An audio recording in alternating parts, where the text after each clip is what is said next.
The audio content of this podcast may not be suitable for all audiences or listening locations. Explicit language, situations, and viewpoints may be expressed that may offend certain listeners. Those listeners may piss off.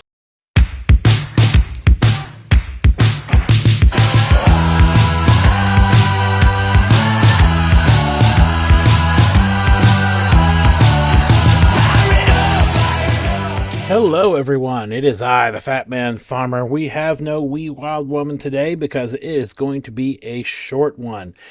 I am the Fatman Farmer and this is Wee Wild Woman and the Fatman Farmer podcast. And today we're going to do a short episode. We're going to talk about the Goat-Alpaca Incident of 2018.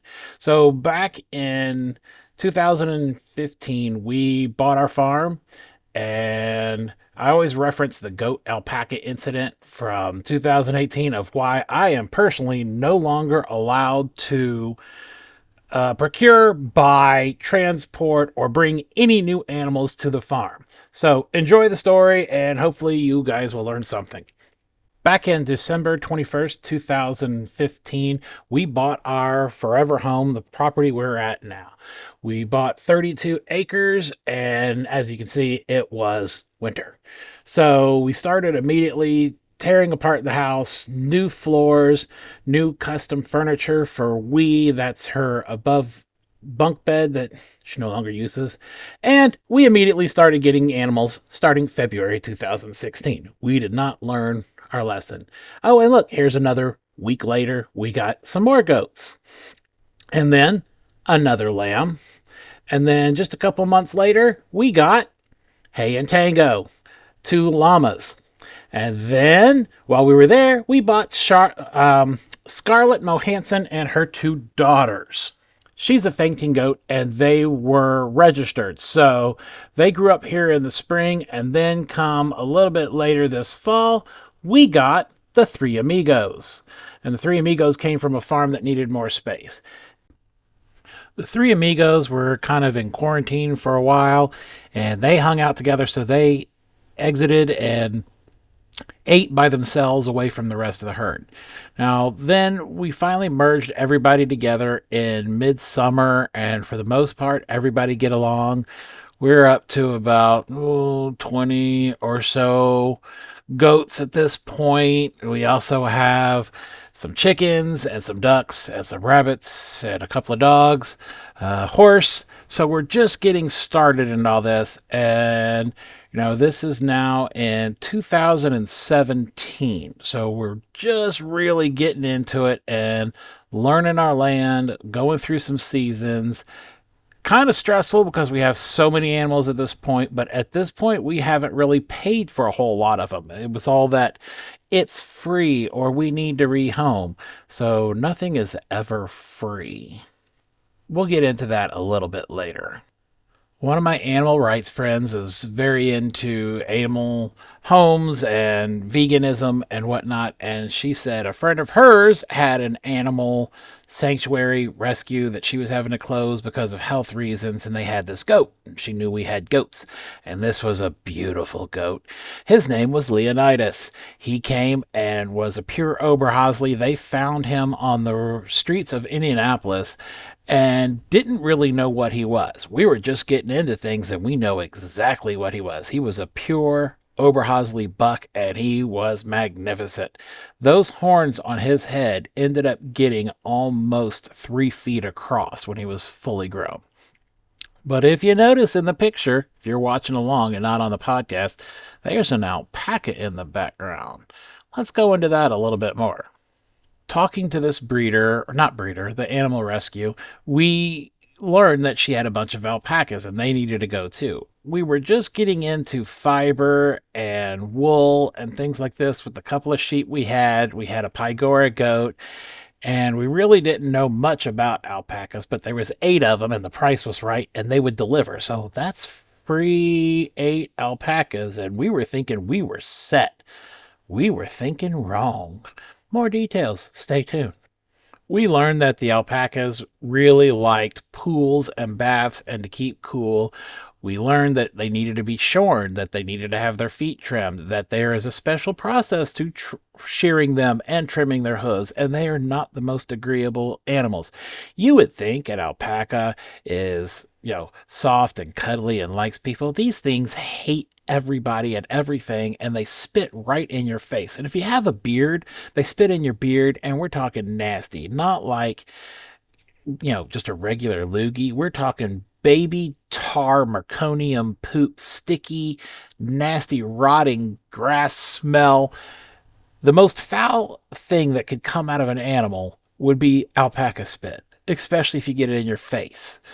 Anyway, someone who has long hair and a beard, these were one of my least favorite animals for a while. They also have death wishes. More on that as we go forward.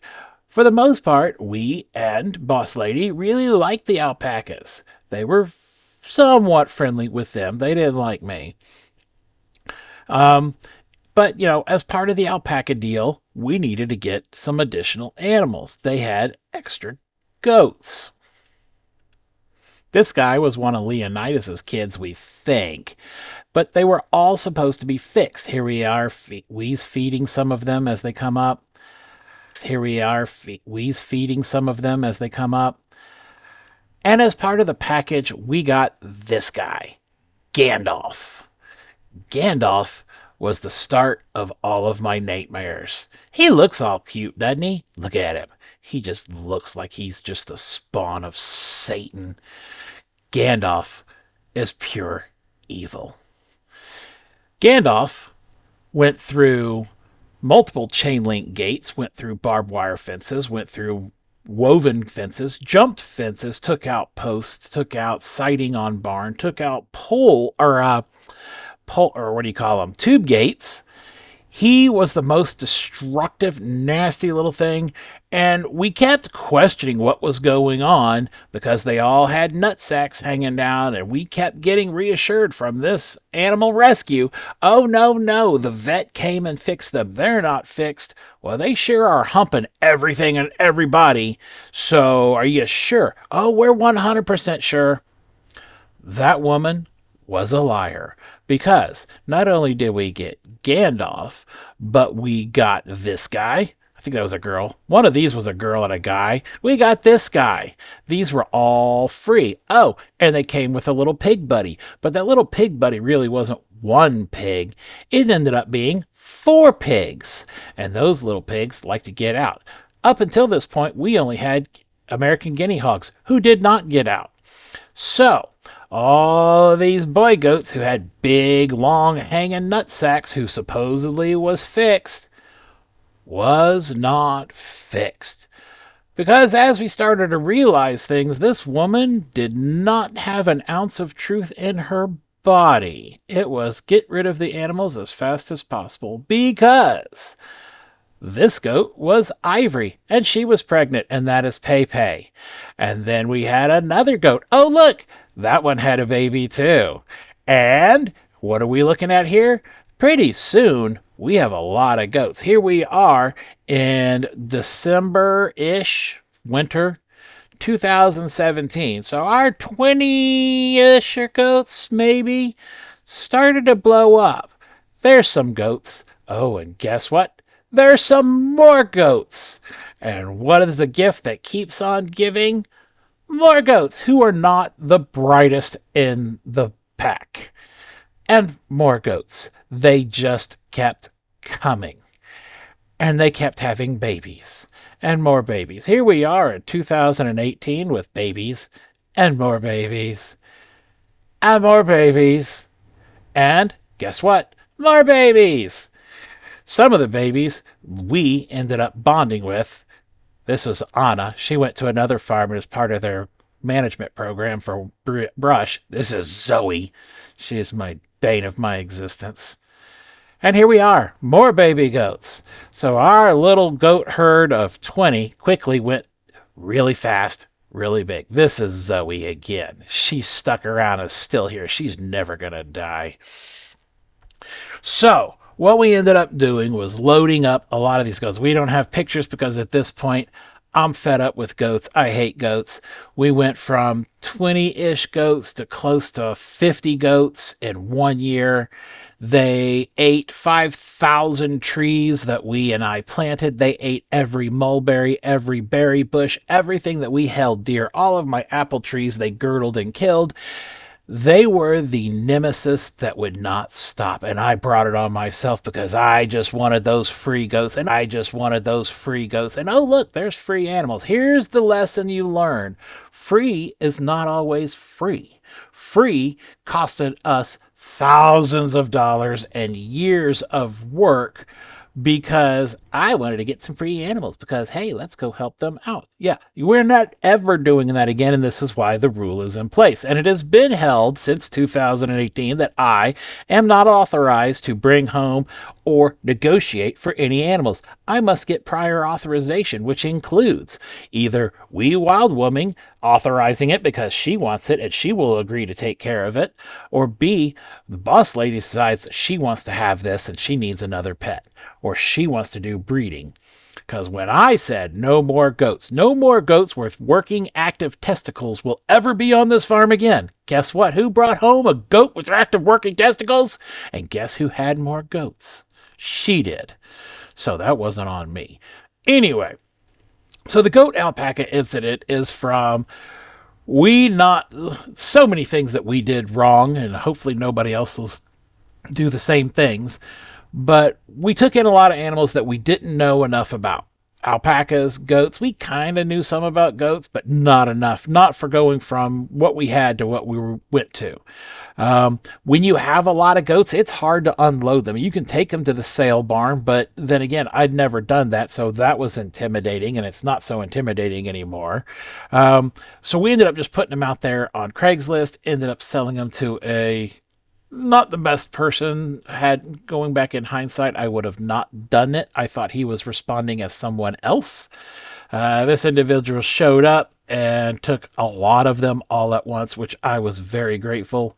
Way less than we were actually asking for, but you know what? I would have paid him as much as he paid me to get rid of those goats at that point. So, between the torn up fences, the pregnant goats, the setting back to our breeding program, the setting back to our orchard, the setting back to our gardens, of any landscaping we had remote hopes of, any trees that we had hoped to like, any gates that alpacas were just a whole problem that we didn't really know what we were getting into. Some people like them, some people don't. It's not my favorite, but out of that, we still have one immortal, and you'll see her on different videos and pictures. She is going to live forever. She thinks she's a sheep right now, so that's fine. She's the last of the 8. There is a whole long list of things with alpacas that we didn't know when we got into it, and you really should know. Maybe we'll do a whole episode on just each species and go into more of the alpacas. But anyone who ever has told me that their goat has been castrated by the vet by crushing the testicles, or they did them, hell no, we're never believing that. That is the furthest from the truth. Maybe this person did them wrong, maybe the vet did them wrong, but I sure is not trusting any goat that has hanging set of nuts on them. Don't care. Because a goat's gonna goat, and they will breed, and they will get out, and then you'll have more goats, and then it'll be more problems. And okay, this is why I have aversions to goats. They do have a place. We did like them at one time, but I don't like them anymore. Goats are the least favorite thing. They're rank below the geese. I say that, but I do like them. I will pet them. I will go do special things for certain goats. And some of them have won me over because they were just persistent little gremlins that just won't go away. In the end, when you start getting all of these free animals, be wary that free is not free. Free comes with a price. Either that's your sanity, or you have more mouths to feed, or you have more structures to build in winter, or someone's going to escape, or someone has health issues that they lied about, or they're not old as they are, or they're pregnant, or whatever reason. So, from this point forward in 2018, no more animals authorized by the Fatman farmer. I can go to auctions. I can get prior authorization for certain things in certain situations, or if I'm supervised. So, now you know the story of the Goat-Alpaca Incident, and so when I do reference that in different stories or online, you now have a point of reference for one, my hatred of goats. Almost a hatred. I wouldn't say it's a full hatred. It's a mostly hatred of goats, and I have justifiable reason for this. And also, there is no such thing as a free animal when you're homesteading. All right, so hopefully that's a short one, kept you guys' attention for a little bit. I am working on getting interviews coming up. We are going to be doing Q&A sessions on Zoom meetings. We have a plant and herbalist history reenactment. We have a horse specialty. Everything you ever wanted to know about before getting horses. We have a butcher lined up. We have some producers who own farm stands, who also own actual grocery stores. So lots of different things coming up. We're also going to start doing some podcasts and videos of specific animals and specific topics and try and get more of an online presence because we enjoy those things and we'd like to share some of the things that we know with all of you. Until next time, if you guys have questions, reach out or hit us up on any of our social media. Thanks and have a great one.